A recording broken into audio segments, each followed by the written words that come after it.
ঈশি আদিকে উল্টো করে দেখে মনে মনে এসব ভাবছে।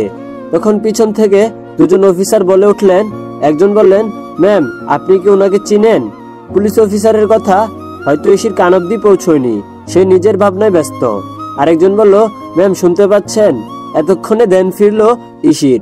ঈশি বলল, ও হ্যাঁ বলুন, কি বলছিলেন আপনারা? প্রথমজন বলল, ম্যাম আর ইউ ওকে? ঈশি বলল, ইয়েস আই এম ফাইন, আপনারা কি বলছেন বলুন। দ্বিতীয়জন বলল, ম্যাম বলছিলাম আপনি কি ছেলেটাকে চিনেন? অফিসারের কথা শুনে এতক্ষণে ঈশির পুরোপুরি সেন্স ফিরে আসে, আর সে আবারও আদির কাছে যায়। হাতের পাশ চেক করে দেখে এখনো বেঁচে আছে। অফিসার এখনো বেঁচে আছে? তাড়াতাড়ি অ্যাম্বুলেন্সকে কল করুন, ফাস্ট, ওকে বাঁচাতে হবে, বাঁচানোটা জরুরি। অফিসার বলল, ওকে ম্যাম। বলে অফিসার হাতে ফোনটা নিয়ে কল করলো অ্যাম্বুলেন্সকে। আর এদিকে অগ্নি এবং আয়াস দুজনে আদির জন্য বাইরে অপেক্ষা করতে থাকে। আয়াস বলল, স্যার এখনো ফিরছে না কেন বলো তো? অগ্নি বলল, বুঝতে পারছি না, এত দেরি হওয়ার তো কথা নয়। আয়াস বলল, কোনো বিপদ হয়নি তো? অগ্নি বলল, নেগেটিভ চিন্তা করিস না তো, এমনিতেই প্রচুর টেনশন হচ্ছে। আয়াস বলল, না রে অগ্নি, আমার মন বলছে স্যার সত্যি কোনো বিপদে পড়েছে, ওরা টেনশন করছে। এর মধ্যে শুনতে পাই অ্যাম্বুলেন্সের সাইরেন, আর তাই সরে পড়ে দুজন আড়ালে, আর ওদের সামনে দিয়ে গাড়িটি চলে যায় গন্তব্যস্থলে। অগ্নি বলল, কাকে নিতে এসেছে অ্যাম্বুলেন্স? আয়াস বলল, আর কাকে, লাশগুলো নিতে এসেছে। অগ্নি বলল, হতে পারে। ওদের কথার মাঝখানেই অ্যাম্বুলেন্সটি আবার ফিরে এসে ওদের সামনে দিয়ে চলে যায়। আয়াস বলল, এত তাড়াতাড়ি লাশ ওঠানো হয়ে গেল? অগ্নি বলল, স্যার একটা কথা বলেছিল, ঈশি জামান স্যারের থেকেও ফাস্ট কাজ করে। এবার চলো আমরা ভিতরে গিয়ে দেখি কোথায় আছে স্যার। আয়াস বলল, বলেই দুজনে চলে যায় ভিতরে, খুঁজতে শুরু করে। ওদের খোঁজাখুঁজির মাঝখানে দুজন পুলিশ কনস্টেবলে ঢুকে পড়ে, আর ওরাও আবার লুকিয়ে পড়ে। পুলিশগুলোর কথা শুনে ওরা আন্দাজ করতে পারে এখানে আসল ঘটনা কি ঘটেছিল। আয়াস বলল, ও নো, তার মানে স্যারকে গুলি করে দিয়েছে পুলিশ। অগ্নি বলল, এবার কি হবে? অন্যদিকে সুজনের মুখে হাসি ফুটে উঠেছে, তাই সে ল্যাপটপটা বন্ধ করে আদিকে কল দেয়। কিন্তু দুর্ভাগ্যবশত আদির ফোনটা সুইচ অফ, তাই ফোন বাজতে বাজতে কেটে যায়। অনেকবার ট্রাই করেও কোনো কাজ হয়নি, তাই সে ফোন করে অগ্নিকে আর আয়াসকে, কিন্তু ওদেরও ফোনে পায় না। কিছুটা বিরক্তি নিয়ে রুম থেকে বেরিয়ে যায় সুজন, কিন্তু তারও কপাল খারাপ, আর তাই বিপরীত দিক থেকে আসা বিপদ সংকেত তা টের পায়নি। যা হয়ে যাওয়ার গেছে। ধাক্কার টাল সামলাতে না পেরে নিশি পড়ে যায়, আর সুজন ওকে তোলার চেষ্টা তো দূরের থাক, মুখের দিকে তাকিয়ে চোখ বড় করে ফেলে ভয়ে। সুজন বলল, যেখানে বাঘের ভয় সেখানেই সন্দেহ হয়। নিশি বলল, ইউ ইডিয়েট, বলি উঠে দাঁড়াতে যাবে, কিন্তু আচমকা পড়ে যাওয়ায় তার চোটটা একটু বেশি লাগে, আর সেও আবার উমা বলে চিৎকার করে মেঝেতে বসে পড়ে। এবার আর সুজন চুপ করে থাকেনি, সেও হাত বাড়িয়ে নিশিকে সাপোর্ট দেওয়ার জন্য এগুলো। নিশি বলে উঠে, ডোন্ট টাচ মি। সুজন বলল, ম্যাম আপনি তো উঠতে পারছেন না। কথাটা বেশ তুতলে তুতলে বলে সুজন। নিশি বলল, চেয়েছেন তো এটাই তাই না, যেন পরে যাই, আমার কোমরটা ভেঙে যাক, আর আমি পঙ্গু হয়ে থাকি, আর তারপর আর আমার বিয়ে হবে না। সুজন বলল, ছি ছি ম্যাম এগুলো কি বলছেন, আমি কেন আপনার ক্ষতি চাইবো? নিশি বলল, জাস্ট শেট আপ। সুজন বলল, ওকে। নিশি বলল, আপনি এই বাড়িতে কি করেন? নিজের বাড়ি নেই? সুজন চুপ করে দাঁড়িয়ে আছে। নিশি বলল, কালকেই চলে যাবেন এই বাড়ি থেকে, আমি যেন আর দ্বিতীয়বার আপনার এই চেহারাটা না দেখি। সুজন বলল, ওকে। নিশি বলল, কি ওকে? সুজন বলল, আপনি যা বললেন তাই হবে। বলল, হ্যাঁ হবে, কিন্তু এখন যদি নিচে গিয়ে কাউকে কিছু বলেছেন তো আমি আপনাকে জানে মেরে দেব। সুজন চুপ করে দাঁড়িয়ে আছে, কিছুই বলতে পারছে না। নিশি বলল, বলবেন আমার ইচ্ছে নেই এই বাড়িতে থাকার। সুজন মনে মনে বলল, কি মেয়ে রে বাবা? নিশি বলল, ও হ্যালো, আমি কি বলছি মাথা ঢুকেছে তো? সুজন বলল, নিশি বলল, গুড। বলে নিশি চলে যায় সুজনের সামনে থেকে। সুজন হাবলার মতো দাঁড়িয়ে থাকে এখানে। সুজন বলল, তার আগে কেসটা শেষ হোক, তারপর আমিও বুঝিয়ে দিব এই সুজন সরকার কে। আবারও বিড়বিড় করতে করতে নিচে চলে আসে সুজন। এদিকে আয়াস আর অগ্নি চলে আসে পুলিশের মুখ থেকে শোনা হাসপাতালে। হাসপাতালে পৌঁছে ওরা খুঁজতে থাকে আদির কেবিনটাকে। দুজন কাউকে কিছু জিজ্ঞাসা করতে পারছে না, যদি ধরা পড়ে যায় সে ভয়ে কি করবে কিছুই বুঝতে পারছে না। অগ্নি বলল, নীরবদের ফোন দিয়ে জানানো উচিত। আয়াস বলল, সাথে সিনিয়র স্যারকেও, তারপর যা করার প্ল্যান মোতাবেক করতে হবে। এই বলে আয়াস তার পকেট থেকে ফোনটা বের করে দেখে অনেকগুলো কল এসেছে। ফোনটা সাইলেন্ট ছিল, শুনতে পাইনি। আয়াস বলল, এই তো সুজন স্যারের নাম্বার, অনেকগুলো কল আসছে। অগ্নি বলল, আমার ফোনেও স্যার অনেক কল দিয়েছে। আয়াস বলল, ঘটনাটা সুজন স্যারকে আগে জানানো উচিত। বলি সে সুজনের নাম্বার ডায়াল করে। সুজন নিচে এসে দেখতে পায় সবাইকে, তারা কিছু নিয়ে আলোচনা করছে। সবাইকে বাড়িতে দেখে সে একটু অবাক হয়, কেউ আজ অফিসে যায়নি কেন। যাগে, এত কিছু ভেবে লাভ নেই। সুজনকে নিচে দেখে মা ওকে বলে উঠলো, সুজন তুমি কফি খাবে?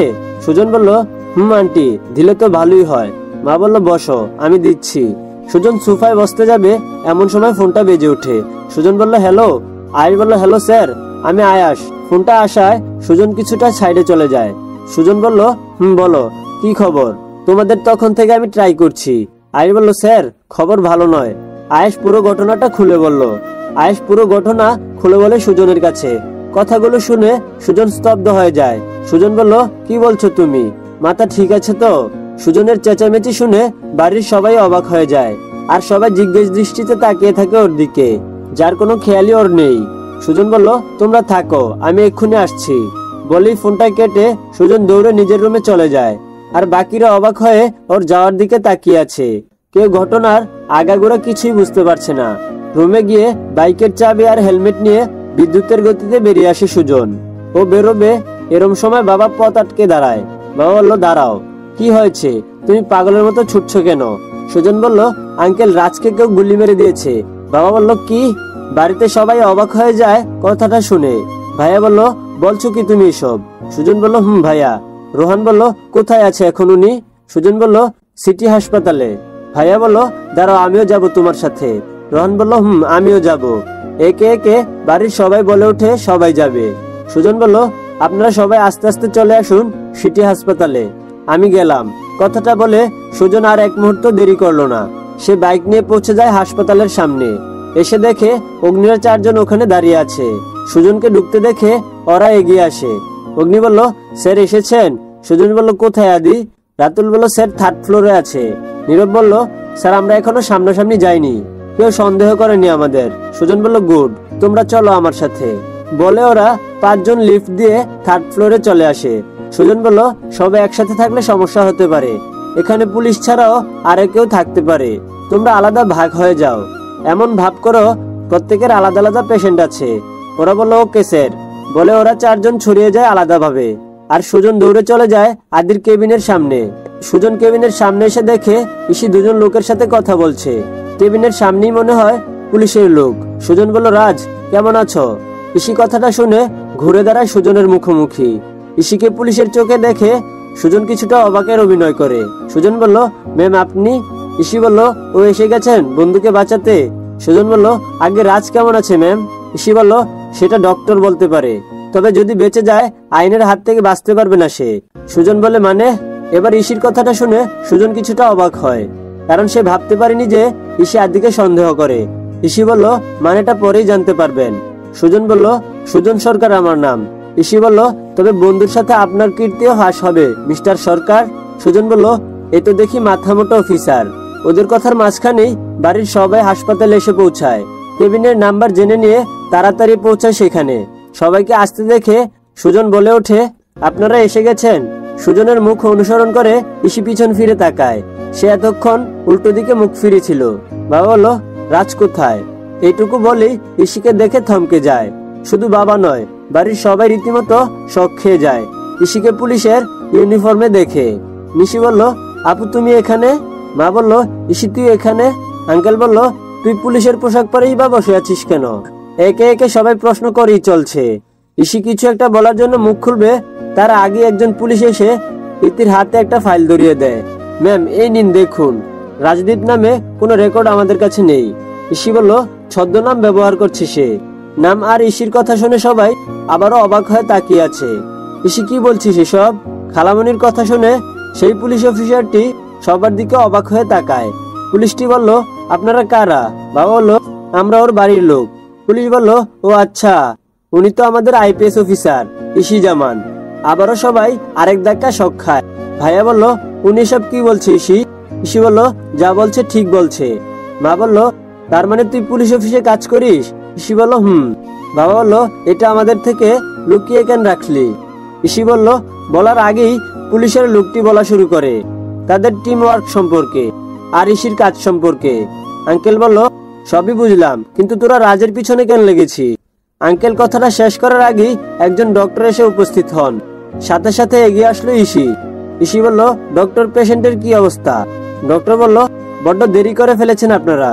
ডাক্তারের মুখে দেরির কথাটা শুনে এক মুহূর্তের জন্য সবাই কেমন যেন থমকে যায়। সুজন বলল, কি বলছেনটা কি ডক্টর? আপনার মাথা ঠিক আছে? ডক্টর বলল, দেখুন, উত্তেজিত হবেন না, শান্ত হন এবং আমার কথাটা শুনুন। সুজন বলল, কি শুনবো আপনার কথা? কি শোনাতে এসেছেন?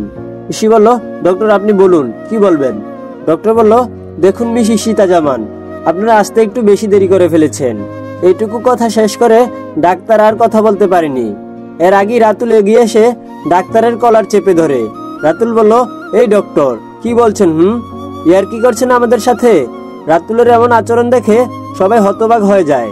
ইসিও চিন্তিত হয়ে যায়। কোথায় যেন দেখেছি বলে মনে হচ্ছে ছেলেটাকে। তারপরে হঠাৎ মনে পড়ে যায় ওরা প্রিমিয়াম কোম্পানিতে একসঙ্গে জব করেছে। ভাবনা থেকে বেরিয়ে এসে আবারও সেদিকে ঘুরে তাকিয়ে লক্ষ্য করে শুধু রাতুল নয়, নীরব, আয়াস, অগ্নি, এই তিনজনই আছে এখানে। ইসি বলল, বাবা, পুরো টিম এখানে উপস্থিত, অসাধারণ। কথাটা ইসি মনে মনে ভাবছে। সুজন বলল, রাতুল, পাগলামি করো না, শান্ত হও। আয়ুষ বলল, রাতুল, ওনাকে কথাটা শেষ করতে দাও। কি করছিস? শান্ত হ প্লিজ। রাতুল এমন ভাবে ধরেছিল যে আর একটু হলেই অক্কা পেয়ে যেত। সবাই মিলে খুব জোরাজুরি করে রাতুলকে ছিড়িয়ে নেয়, আর ডাক্তারও একটু হাফ ছেড়ে বাঁচে। রাতুলকে একটু সাইডে এনে নীরব ধমক দিয়ে বলে, কি করছিস তুই এটা? ওনাকে কথা বলার সুযোগটা তো দিবি। এত মাথা গরম কেন তোর? রাতুল কোনো কথা বলছে না, শুধু শুনছে নীরবের কথা। অন্যদিকে বাড়ির সবাই আর হাসপাতালের দর্শকরা ঘটনার মাথামুন্ডু কিছুই বুঝতে পারছে না। তারা সবাই বোকার মতো তাকিয়ে আছে, আর দেখি চলছে কাণ্ড কারখানা। সুজন বলল, ডক্টর সাহেব আপনি বলুন। ডক্টর বলল, আপনারা পুরো কথাটা শুনুন। এত উত্তেজিত হয়ে পড়েছেন কেন? কথাটা ডাক্তার হাফাতে হাফাতে বললেন। আমি বলল, ডক্টর, রাতুল হয়ে আমি আপনার কাছে সরি বলছি। এখন আপনি বলুন। ডক্টর বলল, দেখুন, আমি বলছি যে আপনারা আসতে অনেক দেরি করে ফেলেছেন। সুজন বলল, এবারও কিন্তু আপনি মাথাটা গরম করে দিচ্ছেন। ডক্টর কিছুটা ঘাবড়ে গিয়ে বললেন, যদি আরো আগে নিয়ে আসতে পারতেন তাহলে হয়তো আমরা আশা দিতে পারতাম, তবে এখন সেটা পারছি না। ইসি বলল, মানে? ডক্টর বলল, মানে হলো রোগীর অবস্থা খুবই খারাপ, বাঁচার আশঙ্কা 5%-এরও কম, বাকি 95% আশা নেই। সবাই এখন নিরবাক, একমাত্র ইসি আর পুলিশাররাই শুনে যাচ্ছেন ডক্টরের কথা। ডক্টর বলল, দেখুন, গুলিটা খুব কাছ থেকে লেগেছে, আর তার থেকে বড় কথাটা হলো গুলিটা একটু সামান্যের জন্য হার্ট টাচ করেনি। ইসি বলল, আপনি চেষ্টা করুন প্লিজ, ওর বেঁচে থাকা খুব দরকার। ডক্টর বলল, আমরা চেষ্টা করছি। এমনিতে হয়ে গেছে দেরি, তার উপরে এখানে সিন ক্রিয়েট করে আরো দেরি করে দিলেন। এবার বাবা মুখ খুললো। বাবা বলল, ডক্টর আপনি যা করার তাড়াতাড়ি করুন। ডক্টর বলল, দেখুন, আমরা শিওর দিতে পারছি না, আমরা চেষ্টা করছি, পুরোটা আল্লাহর হাতে। অনেকটা সময় নষ্ট হলো কথা বলে। ডাক্তার রাতুলের দিকে তাকিয়ে ভিতরে চলে যায়। এদিকে সুজন ইসির দিকে ঘুরে দাঁড়ায়। ওর চোখ রক্তবর্ণ হয়ে আছে, দেখি বোঝা যাচ্ছে কতটা রেগে আছে সে। সুজনের ব্যবহার দেখে দুজন পুলিশ এগিয়ে আসতে চাইলে ইসি তাদের হাতের ইশারায় থামতে বলে, আর নিজে দুপা এগিয়ে আর হাতগুলো বুকের মধ্যে গুজে সামনে এসে দাঁড়ায়। ইসি বলল, বলুন। সুজনের রাগ এবার চরম সীমায় পৌঁছে যায়। তার ইচ্ছে করছে ইসির গালে চর বসিয়ে দিতে, কিন্তু না, সে নিজেকে সামলে নেয়। সুজন বলল, কি করলেন এটা আপনি? ইসি কিছু বলল না, শুধু চোখ কুচকে তাকিয়ে আছে। সুজন বলল, এই অফিসার, আপনি জানেন কাকে মেরেছেন? ইসি এবারও কিছু বলছে না। সুজন বলল, জানবেন কি করে? আপনাদের কাজই তো। ইসি বলল, জাস্ট সেট আপ। অপর পাশ থেকে পুলিশ বলল, আপনি জানেন কাকে চোখ রাখাচ্ছেন? সুজন বলল, নো নো। ইসি বলল, আপনি কে বলুন তো? সুজন বলল, আমি ওর বন্ধু, আমি ওর সহকর্মী। ইসি বলল, বাবা, সহকর্মী, অসাধারণ। সুজন ওর দিকে তাকিয়ে আছে। ইসির কথায় সবাই ওর দিকে অবাক হয়ে তাকিয়ে থাকে। উপস্থিত কেউ ওর কথার আগামাথা কিছুই বুঝতে পারছে না। সুজন বলল, এটা আপনি কি করলেন? একটা নির্দোষ মানুষকে জমের দুয়ারে ঠেলে দিলেন। ইসি বলল, নাটকটা বন্ধ করুন। বলি সে তার সামনে থাকা অফিসারকে বলে, ওদের 4 জন, মানে রাতুলদেরকে চেক করার জন্য। ওদের সাথে বিপজ্জনক কিছু থাকতে পারে। যেহেতু এটা হাসপাতাল, এখানে সাধারণ মানুষ আছে, তাই কোনো রিস্ক সে নিতে চাইছে না।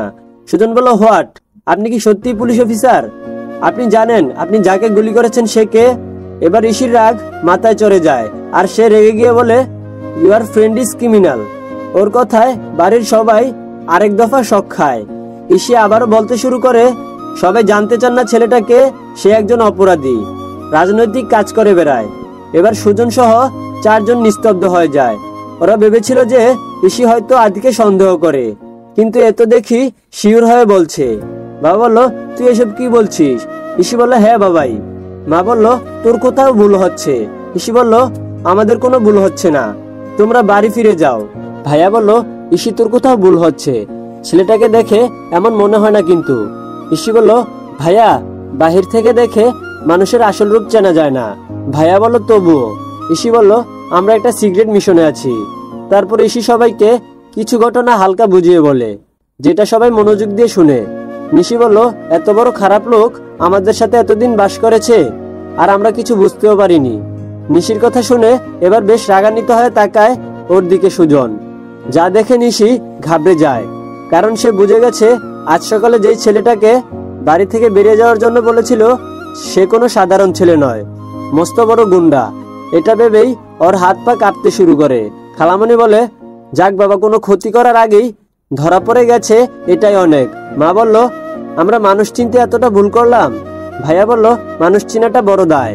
ভাবি বলল, ওকে আমার প্রথম থেকেই সন্দেহ হয়েছিল। আরো নানানভাবে সবাই মন্তব্য করে চলছে, যেগুলো এতক্ষণ ধরে সুজন শুনেছিল শুধু। তারপর হঠাৎ মনে পড়ে যায় তার সকালের কথা, আর নিজেকে বেশ হালকা লাগে। আরো বলল, এই ছেলে এত জঘন্য কাজ করতে পারে, ছি ছি। আর আমি ওকে ছোট ভাইয়ের জায়গাটায় বসিয়েছিলাম।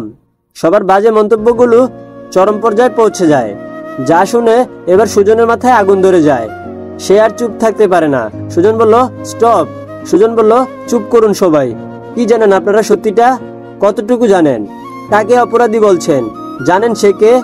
আপনাদের সবার ভালো থাকার জন্য সে কতবার নিজের জীবন ঝুঁকিতে ফেলেছে। সুজনের চিৎকার শুনে এবার সবাই চুপ হয়ে যায়। ইসি নিজেও কিছুটা চমকে যায়।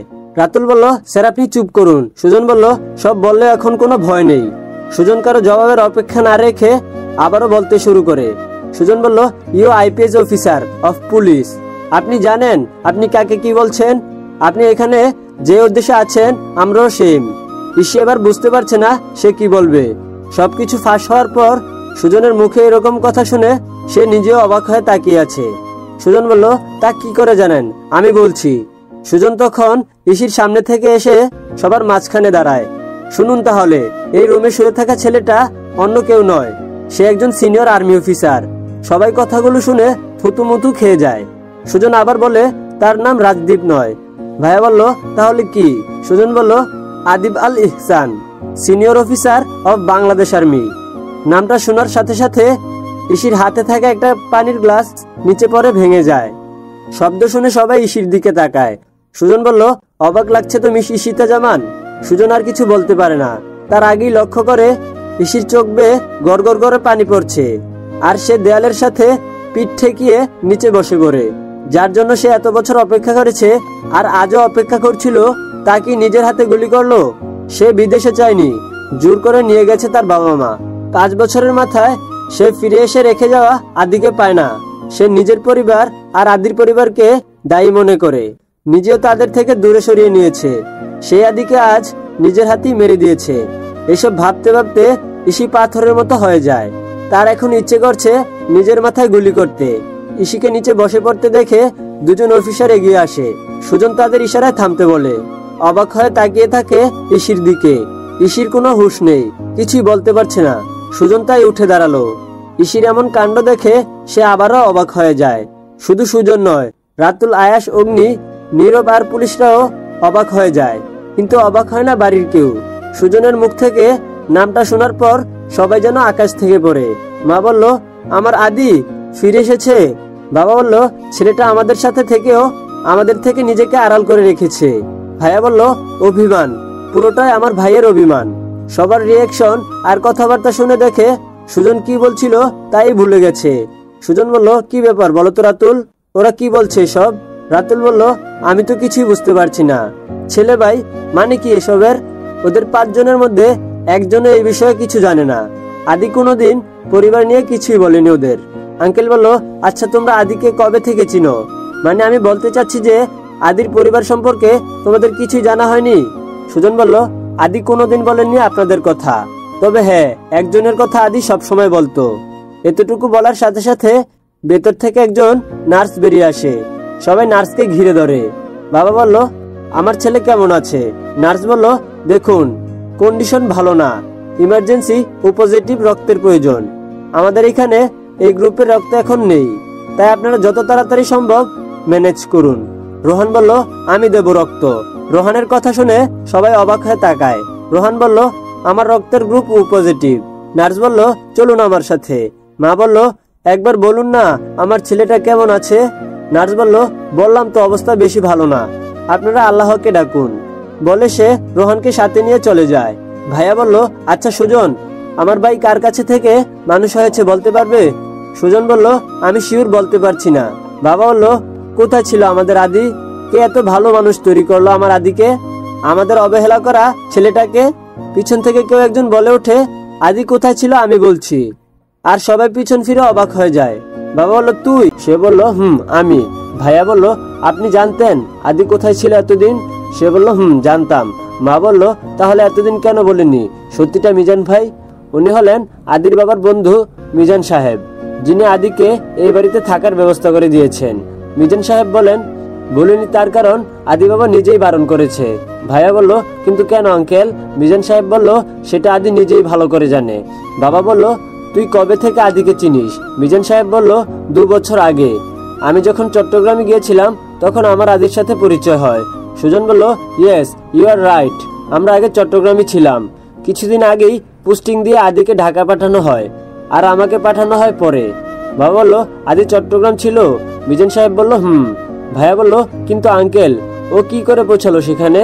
ও তো ঢাকাতে ছিল, তাই না? বাবা বলল, আশরাফ, তুমি ঠিক বলছো। মিজান সাহেব বলল, আদি আমাকে সবকিছুই বলেছে। সে আমায় বারণ করেছিল তোমাদের কাছে এসব যেন আমি কখনো না বলি। তবে আজ যখন তোমরা ওর আসল পরিচয় জেনে গেছো, তখন লুকিয়ে রেখে কি লাভ? বাবা বলল, বলো তাহলে। মিজান সাহেব মুখ খুলতে যাবে, তার আগে অপারেশন থিয়েটারের লাইট অফ হয়ে যায়। ডাক্তার সাহেব বেরোনোর আগেই ইসি বলল, ডক্টর, আদি কেমন আছে? ঠিক আছে তো? বলুন না প্লিজ, চুপ করে আছেন কেন? ইসির পাগলামি দেখে সবাই অবাক হয়ে তাকিয়ে আছে। ডক্টর বলল, দেখুন মিস ইশিতা জামান, শান্ত হন। আপনারা কিছুক্ষণ আগে পেশেন্টকে নিয়ে এলেন আর নাম বললেন রাজ। এখন আদি কাকে বলছেন? কথাগুলো ডাক্তার বলে কারো উত্তরের অপেক্ষা না করে ডক্টর বলল, তবে সে যেই হোক, আমার কাছে একজন পেশেন্ট, এটাই বড় কথা। সুজন বলল, পেশেন্টটা এখন কেমন আছে? ডক্টর বলল, আপনাদের তো আগেই বলা হয়েছিল যে আশা খুব কম, আমরা অপারেশন করছি, এখন জ্ঞান ফেরার পালা। 24 ঘন্টার মধ্যে জ্ঞান ফিরলে তো হলোই, আর না হলে আই এম সরি। রাতুল বলল, আপনি মজা করছেন? ডক্টর বলল, হোয়াট? অগ্নি বলল, দেখুন ডক্টর, উনি একজন senior army officer, so treatment নিয়ে খামখেয়ালি করলে এর দায় কিন্তু সামলাতে পারবেন না। ডক্টর বলল, কি আর্মি অফিসার? সুজন বলল, ইয়েস। ডক্টর তখন অবাক হয়ে ইসি এবং পুলিশের দিকে তাকিয়ে আছে, কারণ ডক্টর জানে এই ছেলেটা একটা ক্রিমিনাল, আর তাই সে এতটা গুরুত্ব দেয়নি। ডক্টর এবার আগের থেকে সিরিয়াস হয়ে যায়, কিছুটা ঘাবড়ে গিয়ে উত্তর দেয়, দেখুন স্যার, আপনারা ওনাকে একদম লাস্ট মুহূর্তে নিয়ে এসেছেন, আর তারপরও আমরা আমাদের দিক থেকে যথাসাধ্য চেষ্টা করছি। অপারেশনটাও হয়েছে, এখন 24 ঘন্টার মধ্যে জ্ঞান ফেরাটাই জরুরি। জ্ঞান না ফিরলে কিছু বলা যায় না। এতটুকু বলে ডক্টর সামনের দিকে পা বাড়ায়। ইসি বলল, ডক্টর, আমি ওর সাথে দেখা করতে পারি? ডক্টর বলল, ওনার তো সেন্স নেই ম্যাম। ইসি বলল, লাগবে না, আমি শুধু দেখতে চাই। ডক্টর বলল, কিছুক্ষণের মধ্যে বেডে শিফট করা হবে, তখন কেবিনে যে কোনো একজন যেতে পারেন। ইসি বলল, একটু প্লিজ ডক্টর। ভাইয়া ইসির কাঁধে হাত রেখে বলে, ইসি বোন আমার, প্লিজ শান্ত হও, উনি তো বলেছেন কিছুক্ষণের মধ্যে নিয়ে আসবে, পাগলামি করিস না। ইসি এবার ভাইয়ার কাঁধে মাথা রেখে কাঁদতে থাকে। ইসি বলল, আমি এটা কি করলাম ভাইয়া, নিজের হাতেই? বলে আবারও সে কান্না করতে থাকে। নিশি বলল, আপনি প্লিজ শান্ত হও, আদি ভাই ঠিক আমাদের মাঝে ফিরে আসবে। সবাই এবার ইসিকে বুঝাতে থাকে।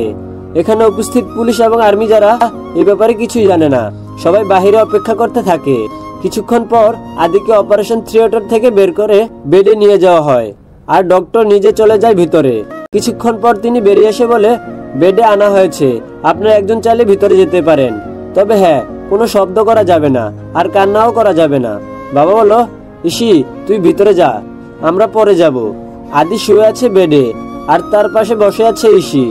ইসি বলল, আদি ওই আদি, আমাকে প্লিজ ক্ষমা করে দে, প্লিজ উঠ। বিশ্বাস কর, আমি জানতাম না আমি কাকে গুলি করেছি। আমার তখন মাথা ঠিক ছিল না। দেখ, আমি কানে ধরছি, আর কখনো এমন ভুল আমি কখনো করব না। শুধু একবার উঠ প্লিজ। বাবাই মনি, ভাইয়া, ভাবি আরো মা বাবা, নিশি সবাই তোর জন্য কষ্ট পেয়েছে। জানিস কত খুঁজেছি তোকে, কোথাও পাইনি। আমি নিজে তোকে সারা শহরে খুঁজেছি, তবে পাইনি বলে আমি নিজেও পরিবারের সাথে থাকিনি। তুই জানিস আমি বিদেশ থেকে ফিরে এসে হোস্টেলে একা একা থেকেছি।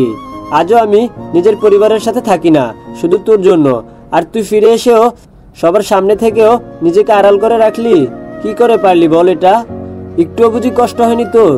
ওই আদি, বল না প্লিজ, আমার প্রশ্নের উত্তর দে না। নার্স বলল, ম্যাম প্লিজ শান্ত হন, এখানে কান্নাকাটি করলে রোগীর সমস্যা হবে। ইসি বলল, আপনি বলুন না একবার ওকে চোখ খুলতে। আমার কথার জবাব দিচ্ছে না। ইসি নার্সের হাত ধরে রিয়েক্ট করতে করতে কথাগুলো বলে। ইসির এমন অবস্থা দেখে নার্সের চোখেও পানি চলে আসে। নার্স বলল, প্লিজ আপনি শান্ত হন, খুলবে চোখ, খুব তাড়াতাড়ি খুলবে ইনশাল্লাহ। অনেক বড় আঘাত পেয়েছে তো, এখন একটু রেস্ট নিতে না দিলে তো অনেক কষ্ট হবে। ইসি বলল, আমি নিজের হাতে গুলি করেছি। নিজের হাত দুটি একত্র করে কাঁদতে থাকে ইসি। নার্স মহিলাটি নিজের সাধ্যমতো চেষ্টা করেছে বোঝানোর, কিন্তু কোনো কাজ হচ্ছে না। ম্যাম, এভাবে কান্নাকাটি করলে কিন্তু থাকতে দিবে না ডক্টর। আপনি কি ভেতরে থাকতে চান? ইসি বলল, কাঁদবো না, আর আমি সত্যি কাঁদবো না বলে চোখের পানি মুছে নেয়। এদিকে বাইরে সবাই অপেক্ষা করছে। ভাইয়া বলল, মিজান আঙ্কেল, আপনি কি যেন বলছিলেন? ভাই কোথায় ছিল? মিজান সাহেব বলল, বলছি, শোনো তাহলে। আমি যখন 2 বছর আগে চট্টগ্রামে যাই একটা কাজে, তখন রাস্তায় আমার গাড়ি খারাপ হয়ে যায়। চলে গেলেন ফ্ল্যাশব্যাগে। চলুন আমরাও যাই। মিজান সাহেব চট্টগ্রামে পৌঁছে একটা গাড়ি ভাড়া করেছিল হোটেলে পৌঁছানোর জন্য, কারণ তিনি গাড়ি নিয়ে আসেনি। মিজান সাহেব বলল, কি হলো কি? ড্রাইভার সাহেব বলল, সাহেব মনে হয় গাড়ি খারাপ হয়ে গেছে। মিজান সাহেব বলল, মানে? ড্রাইভার সাহেব বলল, স্যার গাড়িটা খারাপ হয়ে যাবে ভাবতেও পারিনি, আমি বুঝতে পারছি না। মিজান সাহেব বলল, এখন কি হবে? ড্রাইভার আর মিজান সাহেব দুজনেই পায়চারি করছে, এমন সময় একটা বাইক আসে এখানে।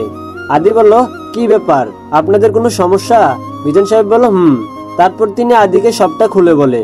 আদি বলল, এক কাজ করুন, আপনি আমার বাইকে চলে আসুন, আর ড্রাইভার আপনি গাড়িটা সরিয়ে নেওয়ার ব্যবস্থা করুন। আদি বলল, কোথায় যাবেন আঙ্কেল? মিজান সাহেব বলল, সার্কিট হাউস। আদি বলল, ওকে চলুন, আমি পৌঁছে দিচ্ছি। দুজনই চলতে থাকে। রাস্তার মাঝখানে অনেক কথা হয় দুজনের। আদি বলল, এই তো আঙ্কেল চলে এসেছি। মিজান সাহেব বলল, তোমাকে অসংখ্য ধন্যবাদ বাবা। আদি বলল, কি হলো আঙ্কেল? মিজান সাহেব বলল, দেখছো, তোমার সাথে এতটা রাস্তা এলাম, কত কথা বললাম, অথচ নামটা জানা হলো না। আদি চিন্তায় পড়ে যায়, কারণ সে তার আঙ্কেলকে ঠিকই চিনতে পেরেছে। আদি নাম বলার আগে ওর ফোনটা বেজে ওঠে। আদি বলল, আঙ্কেল আমার একটা জরুরি কাজ পড়ে গেছে, এখন আমি আসি। আমি বিকালের দিকে এসে আপনার সাথে গল্প করব, কেমন? মিজান সাহেব বলল, আচ্ছা, তুমি সাবধানে যেও। আদি চলে আসে সেখান থেকে, আর এসে নিজের কাজে ব্যস্ত হয়ে যায়। কাজ শেষে বাসায় ফিরে এসে ফ্রেশ হয়ে বসে অনেকক্ষণ চিন্তা ভাবনা করে ঠিক করে মিজান আঙ্কেলকে তার পরিচয় বলবে। তাই আর দেরি না করে বাইক নিয়ে বেরিয়ে আসে সার্কিট হাউসের দিকে। দরজায় কেউ নক করার শব্দ পেয়ে মিজান সাহেব দরজা খুলে দেন। মিজান সাহেব বলল, আরে তুমি, এসো ভিতরে এসো। আদি ভিতরে গিয়ে বসে, আর আঙ্কেল দুটি কফি অর্ডার করে দেয়। আঙ্কেল বলল, তখন কিন্তু তোমার নামটা জানা হলো না। আদি বলল, কিন্তু আমি আপনার নাম জানি। আঙ্কেল বলল, কি করে? আদি বলল, আঙ্কেল আমি আদিব, আফজাল আল ইমরান সাহেবের ছেলে। আঙ্কেল বলল, কি? আদি বলল, আমি আদিব আল ইহসান। আঙ্কেল বলল, তুমি এখানে কিভাবে সম্ভব? আদি বলল, কেন আঙ্কেল, আপনি কি কিছু জানেন না? আঙ্কেল বলল, না তো, আমি তো বিদেশে ছিলাম এত বছর, এই তো কিছুদিন আগে ফিরলাম। তখন আদির মনে পড়ে ছোটবেলার কথা। আদি বাড়িতে থাকতেই উনি সহ ওনার পরিবার বিদেশে চলে গেছেন। আঙ্কেল বলল, কি হয়েছে, তুমি এখানে কেন? তোমার পরিবার তো ঢাকাতে, তুমি কি এখানে কোনো কাজ করো? তোমার বাবার ব্যবসা এখন চট্টগ্রামেও প্রসারিত করা হয়েছে। আদি বলল, আমার কোনো পরিবার নেই আঙ্কেল। আঙ্কেল বলল, হোয়াট?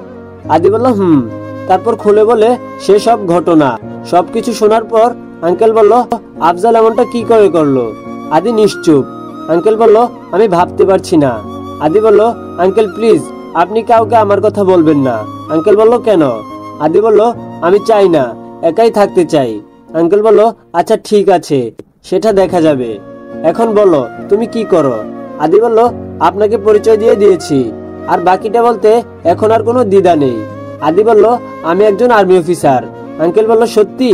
আদিব বলল, বলি পকেট থেকে ওর কার্ডটা বের করে দেখায়। আচ্ছা আদিব, আমার আরেকটা প্রশ্ন ছিল। আদিব বলল, জি বলুন আঙ্কেল।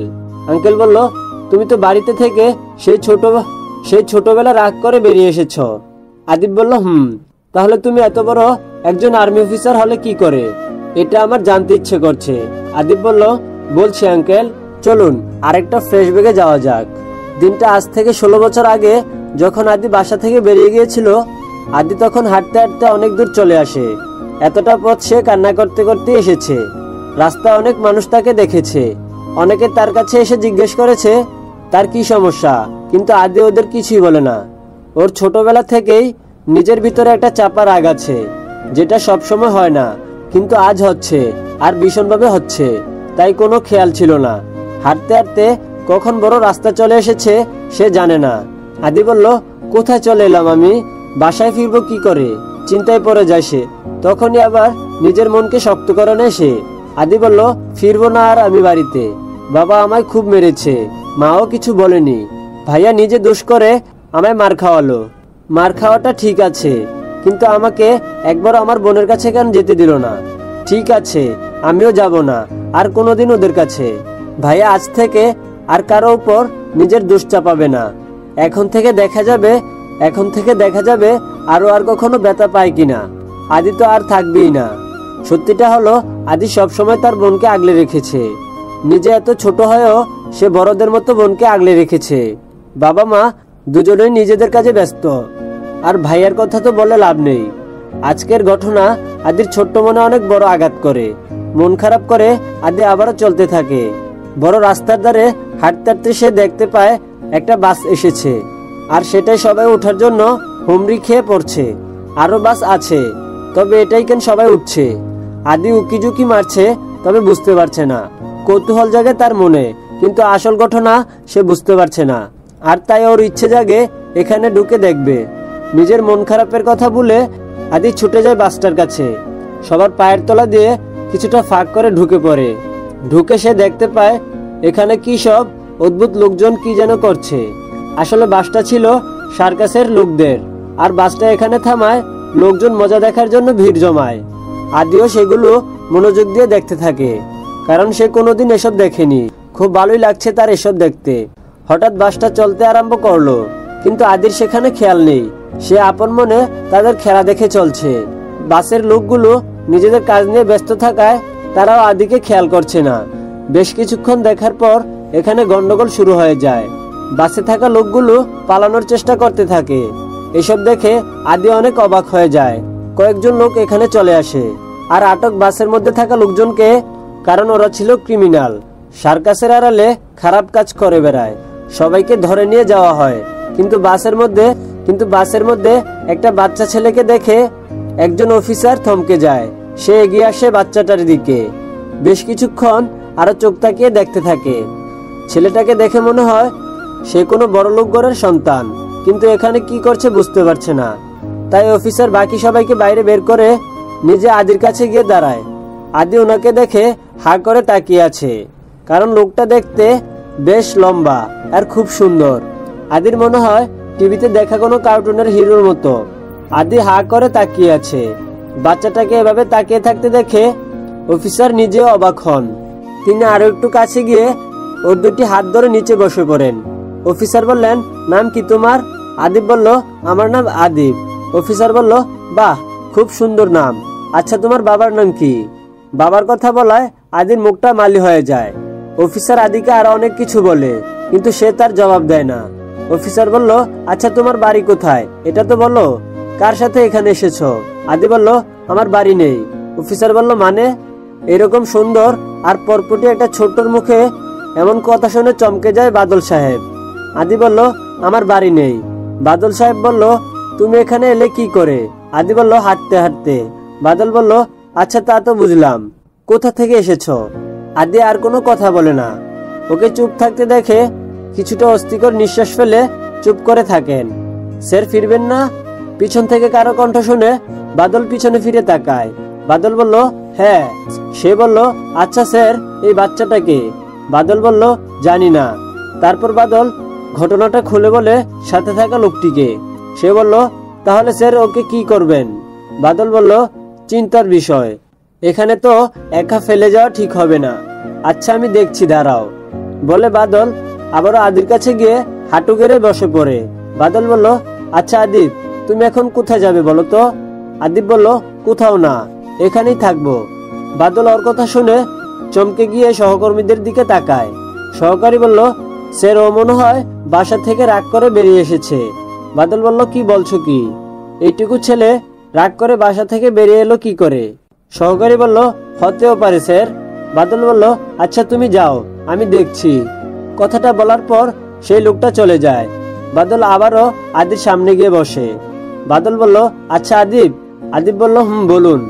বাদল বলল, আমার কথা শুনো, এই গাড়িটা তো এখানে থাকবে না, এটাকে থানায় নিয়ে যাওয়া হবে। তাহলে তুমি কোথায় যাবে? আদি এখনো নিশ্চুপ, কোনো কথা বলছে না সে। বাদল বলল, আচ্ছা তুমি আমার সাথে চলো। বলে আদিকে নিয়ে বাস থেকে নেমে গেলেন। সাথে থাকা লোকটিকে কিছু বলে নিজের গাড়িতে উঠে পড়েন। তখনই সেই লোকটি বলল, স্যার আপনি ওকে কোথায় নিয়ে যাবেন? বাদল বলল, দেখা যাক, আমার কাজ তো শেষ, তোমরা দেখে নাও, আমি আসছি। সে বলল, আপনি কি এখন ফিরে যাবেন স্যার? বাদল বলল, না, আগামীকাল। সে বলল, ওকে স্যার। বাদল আদিকে নিয়ে চলে আসে নিজের জায়গায়। এসে আদিকে ফ্রেশ করিয়ে নিজেও ফ্রেশ হয়ে নেয়। এর মধ্যে অনেকবার সে আদির থেকে পরিচয় জানতে চায়, কিন্তু আদি কিছুই বলেনি, আর তাই হালও ছেড়ে দিয়েছে। সে রিসেন্সে কল দিয়ে দুজনের জন্য ডিনার অর্ডার করে। এবার আর ওর পূর্ব পরিচয় জানতে চায় না, বলে অন্য কথা বলে। বাদল বলল, আদিব। আদিব বলল, বাদল বলল, কি ভাবছো তুমি? আদিব মাথা নিচু করে আছে। বাদল বলল, আচ্ছা আদিব, তোমাকে একটা কথা বলি। আদিব বলল, বলুন। বাদল বলল, তুমি তোমার সম্পর্কে আমাকে কিছুই বললে না। আদিব বলল, কি বলবো? বাদল বলল, এই যে তোমার বাবা মা, তোমার বাসা কোথায়?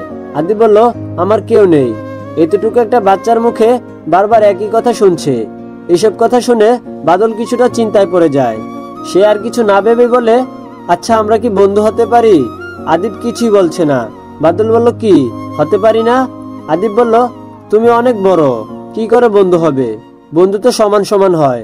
বাদল বলল, বড়রাও ছোটদের বন্ধু হয়। তারপর অনেকভাবে সে আদিকে বুঝায়, আর আদিও রাজি হয় বন্ধুত্ব করার জন্য। বাদল বলল, আচ্ছা ঠিক আছে, তাহলে কি তুমি আমার সাথে যেতে রাজি? আদি বলল, কোথায়? বাদল বলল, কেন, আমার বাসায়। আদি বলল, বন্ধু এটা তাহলে কার বাসা? বাদল বলল, এটা তো বাসা না। আদি বলল, তাহলে কি? বাদল বলল, এটা তো হোটেল, এখানে আমি থাকতে এসেছিলাম একটা কাজে। আদি বলল, তাহলে তোমার বাসা কোথায় বন্ধু? বাদল বলল, চট্টগ্রামে। আদি বলল, আচ্ছা। বাদল বলল, তুমি চিনো মনে হচ্ছে। আদি বলল, আমি তো বাবার মুখে শুনেছি নামটা। বাদল বলল, তোমার বাবা কি চট্টগ্রামে থাকেন? আদি আবারও চুপ হয়ে যায়। বাদল বলল, আচ্ছা বাদ দাও, এখন বলো আমার সাথে যাবে কিনা? আদি বলল, হ্যাঁ যাব। বাদল বলল, ওকে বাবা। বলে দুজন আবারও গল্প শুরু করতে থাকে। ওদের গল্পের মাঝখানেই খাবার দিয়ে যায়। বাদল নিজে খেয়ে নেয় আর আদিকেও খাইয়ে দিয়ে দুজনে শুয়ে পড়ে। আদির মাথায় হাত বুলাতে বুলাতে সে নিজেও ঘুমিয়ে পড়ে। সকালবেলা ঘুম ভেঙে যায় বাদলের। সে উঠে দেখে আদি ঘুমিয়ে আছে, আর তাই আদিকে না ডেকে নিজে ফ্রেশ হতে চলে যায়। ওয়াশরুম থেকে বেরিয়ে এসে দেখে আদি উঠে পড়েছে। বাদল বলল, গুড মর্নিং ফ্রেন্ড। আদি বলল, গুড মর্নিং। বাদল বলল, চলো ফ্রেশ হতে হবে এখন। দুজনে ফ্রেশ হয়ে ব্রেকফাস্ট করে বেরিয়ে পড়ে হোটেল থেকে। বাদল ফেরার আগে একবার অফিসে যায়। বাদল একজন স্পেশাল আর্মি অফিসার। সে চট্টগ্রামের পোস্টিং এ ছিল, তবে একটি বিশেষ কাজে তাকে জরুরি তলবে ঢাকা আনা হয়, আর এখানেই সে আদিকে পায়। বাদলের সাথে দেখা হওয়ায় আদির জীবন পাল্টাতে আরম্ভ করে। অফিস থেকে বিদায় নিয়ে বাদল আর আদি দুজনই পাড়ি দেয় চট্টগ্রামের উদ্দেশ্যে। পথের মধ্যে আদির অনেক মন খারাপ। সে নিজের বাড়ি ছেড়ে, আপন মানুষ ছেড়ে, আর এখন শহর ছেড়ে চলে যাচ্ছে। এর ভিতরে প্রচন্ড রাগ আর অভিমান কাজ করছিল, আর যার জন্য সে যেতে রাজি হয়ে যায়। ব্যাপারটা লক্ষ্য করে বাদল, আর তাই সে নানান জায়গায় গাড়ি থামিয়ে আদিকে ঘুরে দেখায়। ঢাকা থেকে নিজে ড্রাইভিং করে চট্টগ্রামে ফিরতে অনেকটা রাত হয়ে যায় ওদের। রাতে বাসায় এসে তালা খুলে ভিতরে প্রবেশ করে আদি চারদিকটা ঘুরে দেখতে থাকে। বাড়িটা ওদের বাড়ির মতো খুব একটা বিশাল নয়, তবে বাড়িটা অনেক সুন্দর। বাদলের একটা ফোন চলে আসায় সে ফোন নিয়ে ব্যস্ত হয়ে পড়ে। সে ফোনটা টেবিলে রেখে পিছনে তাকায়। আদিকে ডাক দিতে যাবে, কিন্তু আশ্চর্য ব্যাপার, আদি এখানে নেই। কোথায় গেল ছেলেটা? সে তো কিছুই জানে না এই বাড়ি সম্পর্কে। আর সবচেয়ে বড় কথা হলো বাড়ির ভিতরের সব লাইটগুলো নিভানো। তাহলে অন্ধকারে আদি কোথায় গেল? আদিকে খুঁজতে খুঁজতে বাদল বাড়ির ভিতরে যায়। সে লাইটগুলো অন করে দেয়। ওই আদি, তুমি এখানে কি করছো? আদি বলল, আমি তো দেখতে এসেছি। বাদল বলল, একা একা অন্ধকারে ভয় লাগে না? আদি বলল, না। বাদল বলল, আর তুমি তো বেশ সাহসী। আদি বলল, আচ্ছা বন্ধু। বাদল বলল, বলো। আদি বলল, তোমার বাড়িতে আর মানুষ কোথায়? আদির মুখ থেকে কথাটা শুনে বাদলের মুখটা মলি হয়ে যায়। বাদল বলল, আমি এই বাড়িতে একা থাকি। আদি বলল, কেন? বাদল বলল, কেউ নেই। আদি বলল, তোমার কেউ নেই? বাদল বলল, ছিল, তবে তারা সবাই আল্লাহর কাছে চলে গেছে। এখন চলো, রুমে ফ্রেশ হতে হবে। বাদল আদিকে নিয়ে চলে যায় রুমের ভিতরে। ফ্রেশ হয়ে নিচে এসে খাবার তৈরি করে নিজেও খায় এবং আদিকে খাইয়ে দেয়, এবং রুমে এসে ঘুমিয়ে পড়ে দুজন। পরের দিন আদিকে একটা স্কুলে ভর্তি করে দেয় বাদল, আর বাবা মার জায়গাটা খালি রেখে অভিভাবকের জায়গা পূরণ করে দেয় সে। বাদলকে এখানকার সবাই চেনে, আর তাই তেমন কোনো আপত্তি করেনি স্কুলের শিক্ষকরা। পরে অবশ্য বাবা মায়ের নাম প্রয়োজন, কিন্তু ততদিন বাদল আদির বাবা মার পরিচয় নিয়ে আগ্রহ দেখায় না, কারণ সে বুঝে যায় আদি ছাড়া সে থাকতে পারবে না। আর আদিও বাদলকে বাবাই বলে ডাকে। এভাবেই চলতে থাকে ওদের দিনগুলো। দুজনে বেশ সুখী কাটতে থাকে। আদি এখন চট্টগ্রামে একটা ভার্সিটিতে পড়ে, আর বাদলও বেশ ভালোভাবে কাজ করছে। সুনাম আর প্রমোশন দুটাই অর্জন করছে সে। এর মধ্যে ঘটে যায় দুর্ঘটনা। সেদিন সকালে দুজনে ব্রেকফাস্ট করে বাদল একটা কেসের উদ্দেশ্যে বেরোনোর জন্য তৈরি হয়, আর আদি ভার্সিটির উদ্দেশ্যে। আদি জানতো আজ তার বাবাই যে অপারেশনের উদ্দেশ্যে যাচ্ছে এটা অনেক ভয়ঙ্কর, আর তাই সে বাদলকে অনেকবার বাধা দিয়েছে। আদি বলল, আচ্ছা বাবাই, আজকে কি তোমায় যেতেই হবে? বাদল বলল, আদি বলল, আচ্ছা তুমি কেন বুঝতে পারছো না বলো? এটা অনেক রিস্ক হয়ে যাবে। বাদল মুচকি হেসে বলল, ঝুঁকি ছাড়া কি জীবন চলে নাকি? আদি বলল, কিন্তু জেনে শুনে এরকম একটা মারাত্মক ঝুঁকি আমি তোমায় নিতে দিতে চাই না, প্লিজ বোঝার চেষ্টা করো। বাদল বলল, শুনো, মানুষের জীবনটাই এমন, ঝুঁকি নিতে যারা ভয় পায় তাদের কি বলে জানিস? কাপুরুষ। তুই কি চাস তোর বাবাই কাপুরুষ হোক? আদি বলল, কিন্তু। বাদল বলল, কোনো কিন্তু নয়, আর আমি তো এর আগে অনেক এরকম ঝুঁকি নিয়েছি, আমার কিছু হবে না। আদি বলল, তুমি আমার কথাটা শোনো প্লিজ। বাদল বলল, এসে শুনবো, এখন আমায় বেরোতে হবে, তুই সাবধানে যাস, কেমন? বলি বাদল বেরিয়ে যায়, আর আদি মাথায় হাত দিয়ে বসে পড়ে। তার অনেক টেনশন হচ্ছে, আর মনের মধ্যে একটা ভয় কাজ করছে, কিছুই ভালো লাগছে না ওর। আর তাই সে আজ বাসায় রয়ে যায়। অনেক সময় পেরিয়ে গেল, আদি শুধু ছটফট করছে, কোথাও সে শান্তিতে বসতে পারছে না। দেখতে দেখতে দুপুর গড়িয়ে বিকেল হয়ে গেল। আদি বারবার ঘড়ি দেখছে। কিছুক্ষণ পর বাসায় টেলিফোন বেজে ওঠে। আদি বলল, হ্যালো। অপর পাশ থেকে বলল, বাদল সাহেবের খুব খারাপ অবস্থা। আদি বলল, কি? অপর পাশ থেকে বলল, হ্যাঁ। আদি বলল, বাবা এখন কোথায় আছে? অপর পাশ থেকে বলল, উনি এখন হাসপাতালে ভর্তি আছে। আদি বলল, আমি আসছি, এক্ষুনি আসছি। ফোনটা ফেলে দিয়ে আদি বেরিয়ে পড়ে বাইক নিয়ে। হাসপাতালের সামনে এসে বাইকটা থামায় সে। এখানে বেশ ভিড় জমে আছে। সাধারণ জনগণের থেকে সাংবাদিকের সংখ্যা অনেক বেশি। সবার ভিড় ঠেলে আদি ঢুকে যায় ভিতরে। কেবিনের বাইরেও আরো অনেক সাংবাদিক দাঁড়িয়ে আছে, সাথে আছে পুলিশও, আর্মি প্রশাসনের আরো অনেক লোক। আদিকে দেখে দুজন লোক ওর কাছে এসে জিজ্ঞেস করে। একজন বলল, তুমি কি আদি? আদি বলল, ওরা আদির সাথে কিছু কথা বলে। এর মধ্যে ভিতর থেকে ডাক্তার বেরোয়। ডাক্তার বলল, আপনাদের মধ্যে আদি কে? আদি বলল, আমি ডাক্তার, আমি। বাবাই ঠিক আছে তো? কি হলো, চুপ করে আছেন কেন, বলুন কিছু। ডাক্তার বলল, আপনি ভিতরে যান। ডাক্তার বলতে দেরি, আর আদি ডাক্তারকে ঠেলে ভিতরে ঢুকতে দেরি হয় না। ভিতরে ঢুকে দেখতে পায় সে তার বাবাই বেডে শুয়ে আছে। আদিকে দেখে বাদল তার মুখ থেকে অক্সিজেনের মাস্কটা খুলে ফেলে। বাদল বলল, আদি? আদি বলল, খুব শান্তি লাগছে এখন, তাই না? বাদল বলল, রাগ করিস না বাবা। আদি বলল, আমার কোনো কথাই তো তুমি শোনো না। বাদল বলল, দেখ বাবা, আমি বলেছিলাম এটাই আমার লাস্ট কেস, আর দেখ এটাই হলো। আদি বলল, বেশি বুঝো তুমি সবকিছুতে। বাদল বলল, আদি আর বাদল এভাবে অনেক কথা বলে। বাদল আদিকে অনেক কিছুই বোঝায়, নিজের সবকিছু অনেক আগে থেকেই আদির নামে করে দিয়েছে, তাই এখন আর নতুন করে দেওয়ার কিছুই নেই। বাদল বলল, আদি আমার একটা ইচ্ছে পূরণ করবি বাবা? আদি বলল, একটা ইচ্ছে কেন, তোমার 1000টা ইচ্ছে পূরণ করবো আমি। তুমি তো আমায় সেই ছোটবেলায় এক অনাথকে কুড়িয়ে নিয়ে এসেছিলে, তারপর থেকে তুমি আমার সব ইচ্ছেই পূরণ করছো বাবাই, তাহলে এমন ভাবে কি আবদার করতে পারো? বাদল বলল, আদি আমার তো সময় শেষ। আদি বলল, একদম চুপ, কোনো কথা বলবে না, কিছু হবে না তোমার। বাদল বলল, আচ্ছা ঠিক আছে, তোর কথা মানলাম, কিন্তু যদি হয়ে যায় তাহলে আমার ইচ্ছেটা রাখবি তো? আদি বলল, আবার?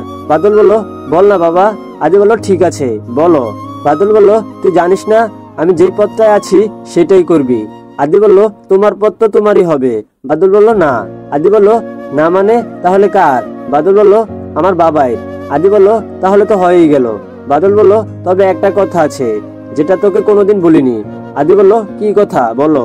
বাদল বলল, বাবাইও না, আমার নিজের বাবা ছিল না। আদি বলল, কি? বাদল বলল, উনিও আমাকে কুড়িয়ে পেয়েছিলেন, আমাকে এনে নিজের ছেলের মতো মানুষ করেছেন। বাদলের কথা শুনে আদি পুরো অবাক হয়ে আছে। সে আদির কোনো উত্তরের অপেক্ষা না করে আবার বলা শুরু করলো। বাদল বলল, তুই জানিস আমি কেন বিয়ে করিনি? আদি বলল, কেন? বাদল বলল, কারণ আমার বাবাই যখন আমাকে কুড়িয়ে পায় তখন তিনি অবিবাহিত ছিলেন। আমাকে পাওয়ার পর উনি আমাকে নিজের ছেলে বলে পরিচয় দেন, আর কোনোদিন বিয়ের কথা চিন্তাও করেননি। আদি বলল, কি বলছে সব? বাদল বলল, সেদিন তোকে পাওয়ার পর আমার নিজের অতীত মনে পড়ে যায়, আর সেই জন্যই তোকে আঁকড়ে ধরে বাঁচতে চেয়েছি। আমিও ঠিক আমার বাবার মতোই। আদি বলল, আমি তো তোমার কথার মাথা মুন্ডু কিছুই বুঝতে পারছি না। বাদল বলল, এখন তুই আমাকে কথা দে, আমি চলে যাওয়ার পর আমার দায়িত্বটা তুই নিবি। একজন সৎ ও সাহসী আর্মি অফিসার হয়ে দেশের সেবা করবি। কথাটা শুনে আদির মাথায় আকাশ ভেঙে পড়ে, কারণ ওর স্বপ্ন ছিল অন্য কিছু। সে চেয়েছিল পড়াশোনা শেষ করে বিজনেসে মন দেবে, একজন নামকরা বিজনেসম্যান হবে, আর তার বিজনেসের জগতেই সে দেখা করবে তার বাবা আর ভাইয়ের সাথে। কিন্তু সে কোনোদিন কখনো মুখ ফুলে বলেনি কাউকে। যদি বলতো তাহলে হয়তো বাদল তাকে এমন দায়িত্ব দিত না, বরং তার জন্য বিজনেসের ব্যবস্থা করে রেখে যেত। আদি নিজের ভাবনায় ডুবে গেছে, আর এতটা ডুবে গেছে যে বাদলের ডাক আর তার কান অব্দি পৌঁছয়নি। বেডের উপর থাকা আদির হাতের উপর কারো হাত পড়ায় তার ধ্যান ভেঙে যায়, আর সে চমকে ওঠে। আদি বাদলের দুই কাঁধে হাত রেখে ডাকতে থাকে।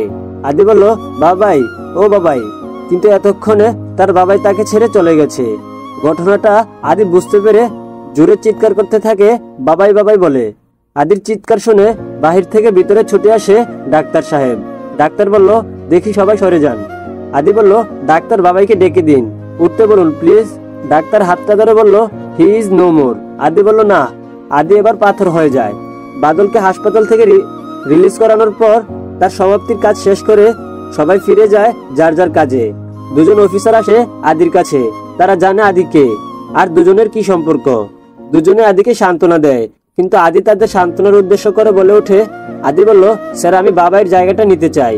আদির কথা শুনে দুজন অফিসার অবাক হয়ে যায়। এখন তাড়াহুড়া করার প্রয়োজন নেই, আগে সুখটা কাটুক কিছুটা, তারপর না হয় ভাবা যাবে। আদি বলল, আমি কিছুতেই ভাবতে চাই না, আমি জয়েন হতে চাই। আর আমাকে কি কি করতে হবে, কি কি পরীক্ষা দিতে হবে আপনি তা বলুন।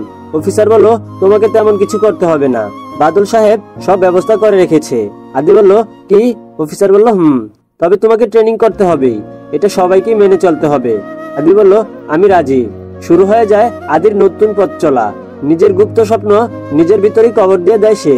কেউ জানতে পারেনি ওর সেই স্বপ্নের কথা, আর ভবিষ্যতেও জানার পথগুলো আজ সে বন্ধ করে দিল। শুরু করলো নতুন জীবন। কথাগুলো বলতে বলতে আদির চোখে পানি চলে আসে। তা দেখে মিজান সাহেব এগিয়ে এসে আদির কাঁধে হাত রাখে। মিজান সাহেব বলল, কেঁদো না বাবা, কেন কাঁদছো তুমি? তুমি তো তোমার বাবার ইচ্ছে পূরণ করছো।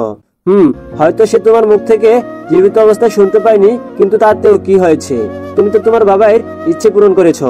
আদি একটা দীর্ঘশ্বাস ফেলে নিজের চোখের পানিটা গড়িয়ে পড়ার আগেই মুছে ফেলে। মিজান সাহেব বলল, তার মানে তোমরা গত 3 পুরুষ ধরে রক্তের সম্পর্ক ছাড়াই একই প্রফেশনে আর একই ভাবে। আদি একটি দীর্ঘশ্বাস ফেলে বলল, মিজান সাহেব বলল, বেশ মজার কিন্তু ব্যাপারটা। আচ্ছা, তোমার কি আজও নিজের পরিবারের সাথে দেখা হয়নি? আদি বলল, না, গত হয়ে যাওয়া 14 বছর ধরে আমি কখনো ঢাকায় যাইনি। মিজান সাহেব বলল, ও আচ্ছা। আদি বলল, আঙ্কেল আমাকে বেরোতে হবে, পরে এক সময় এসে আপনার সাথে আড্ডা দেবো, কেমন? মিজান সাহেব বলল, আচ্ছা ঠিক আছে। আদি বেরিয়ে যায় হোটেল থেকে, আর মিজান সাহেব বসে বসে ভাবতে থাকে আদির বলা কথাগুলো। উনার একবার ইচ্ছে হয় আফজাল সাহেবকে, মানে আদির বাবাকে, এই সুখবরটা দিতে। উনি আদির খোঁজ পেয়েছে, কিন্তু পরক্ষণেই আদি বারণ করেছে ভেবে আর বলেনি। কি অদ্ভুত ব্যাপার, গত 3 পুরুষ ধরে একই ঘটনা। আচ্ছা, আদির জীবনটাও কি এভাবে যাবে নাকি? কাকতালীয় ব্যাপার আর ঘটবে না। এগুলো ভাবতে ভাবতেই দরজায় কেউ নক করলে মিজান সাহেব ভাবনার জগৎ থেকে বেরিয়ে আসেন। মিজান সাহেবের আদির সাথে পরিচয় হয়েছে প্রায় 2 বছর হতে চললো। এর মধ্যে দুজনে অনেকবার দেখা করেছে, কথাও বলেছে। মিজান সাহেব কিছুদিন পর চট্টগ্রামে আসেন। ওনার চট্টগ্রামে আসতে ভালোই লাগে, আদির সাথে দেখাও হয় আর নিজের কাজও হয়। আজ 2 দিন হলো মিজান সাহেব চট্টগ্রাম থেকে ঢাকা ফিরেছে। এতদিন সেখানেই ছিলেন। মিজান সাহেব নিজের কম্পিউটারে কিছু একটা করছিলেন। এমন সময় ওনার ফোনটা বেজে ওঠে। মিজান সাহেব বলল, হ্যালো। আদি বলল, হ্যালো আঙ্কেল। আঙ্কেল বলল, হ্যাঁ আদি বলো, কি খবর?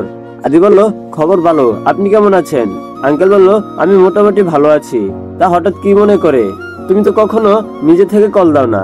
আদি বলল, আঙ্কেল আপনার একটা সাহায্য আমার প্রয়োজন। আঙ্কেল বলল, কি? সত্যি আমি ঠিক শুনছি তো?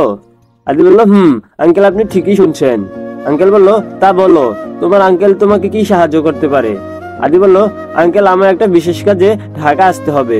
আঙ্কেল বলল, ও সে তো ভালো কথা, কিন্তু তুমি না বললে তুমি জীবনে কোনোদিন ঢাকা আসতে চাও না? আদি বলল, বলেছিলাম, কিন্তু এখন যেতে হবে। আঙ্কেল বলল, আচ্ছা এসো। তো আমি কি সাহায্য করব?